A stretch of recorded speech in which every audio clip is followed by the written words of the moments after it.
ബംഗളൂരുവിൽ വൻ മയക്കുമരുന്ന് വേട്ട. 10 കോടി രൂപയുടെ ലഹരി മരുന്നുമായി 2 മലയാളികൾ പിടിയിലായി. അശ്വിൻ, മുബീന എന്നിവരാണ് പിടിയിലായത്. ഇവരിൽ നിന്നും LSD സ്റ്റാമ്പുകളും ഹൈഡ്രോ കഞ്ചാവും ചരസും പിടിച്ചെടുത്തു. ബംഗളൂരുവിലെ ആഡംബര ഫ്ളാറ്റിൽ നിന്നാണ് ഇരുവരെയും പിടികൂടിയത്. ബംഗളൂരുവിൽ നടന്ന വലിയ ലഹരി വേട്ടയുടെ വിവരങ്ങളാണ്. 10 കോടിയുടെ ലഹരി വേട്ടയാണ്. അതിൽ പിടിയിലായിരിക്കുന്നത് മലയാളികളാണ് എന്നുള്ള വാർത്തയാണ്. ബംഗളൂരുവിലെ ഒരു ആഡംബര ഫ്ളാറ്റിൽ നിന്നാണ് ഇരുവരും പിടികൂടിയത്. അരുൺ പൂപ്പറമ്പ വിവരങ്ങൾ നൽകും. അരുൺ, ഈ 2 മലയാളികൾ എവിടെ നിന്നാണ് പിടിയിലായിരിക്കുന്നത്? എന്താണ് ഇപ്പോൾ അറിയാനാകുന്നത്? സ്മൃതി, ബംഗളൂരു സെൻട്രൽ ക്രൈംബ്രാഞ്ചിന്റെ നേതൃത്വത്തിൽ നടത്തിയ റെയ്ഡിലാണ് നിലവിൽ ഇപ്പോൾ വലിയ ലഹരി വേട്ട ഉണ്ടായിരിക്കുന്നത്.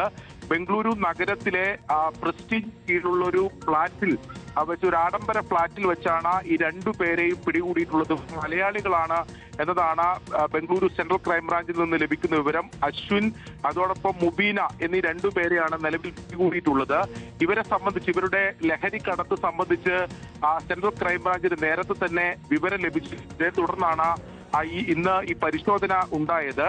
5 കിലോ ഹൈഡ്രോ കഞ്ചാവ്, 8335 LSD സ്റ്റാമ്പ്, 534 ഗ്രാം ചരസ് എന്നിവയാണ് പിടിച്ചെടുത്തിട്ടുള്ളത്. ഇവർക്ക് കേരള ബന്ധമാണ് നമുക്കിപ്പോൾ ഈ ബംഗളൂരു സെൻട്രൽ ക്രൈംബ്രാഞ്ച് പുറത്തുവിടുന്ന വിവരത്തിൽ നിന്ന് ലഭിക്കുന്ന അല്ലെങ്കിൽ മനസ്സിലാക്കാൻ കഴിയുന്നത്. കൊച്ചി, അതോടൊപ്പം തന്നെ ചെന്നൈ എന്നീ നഗരങ്ങളിലേക്ക് കടത്താൻ തയ്യാറാക്കി വച്ച ലഹരി മരുന്നാണ് നിലവിൽ പിടികൂടിയിട്ടുള്ളത്. 10 കോടി രൂപ ഇതിന് വില വരും. ഈ പിടികൂടിയ ലഹരി മരുന്നിന് വില വരും എന്നതാണ് നിലവിൽ മനസ്സിലാക്കാൻ സാധിക്കുന്നത്.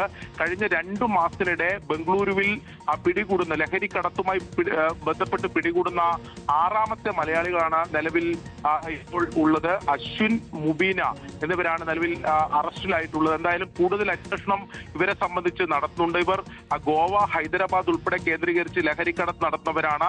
ബംഗളൂരുവിൽ എത്തിച്ച് അതിനുശേഷം ചെന്നൈ, അതോടൊപ്പം കൊച്ചി എന്നീ നഗരങ്ങളിലേക്ക് ലഹരി മരുന്ന് കടത്താൻ അവർ ലക്ഷ്യമിട്ടിരുന്നു എന്നതാണ് ബംഗളൂരു സെൻട്രൽ ക്രൈംബ്രാഞ്ചിൽ നിന്ന് ഇപ്പോൾ പ്രാഥമികമായി ലഭിക്കുന്ന വിവരം. എന്തായാലും കൂടുതൽ ഇവരെ സംബന്ധിച്ചുള്ള അന്വേഷണം നടത്തി വരികയാണ്. സ്മൃതി.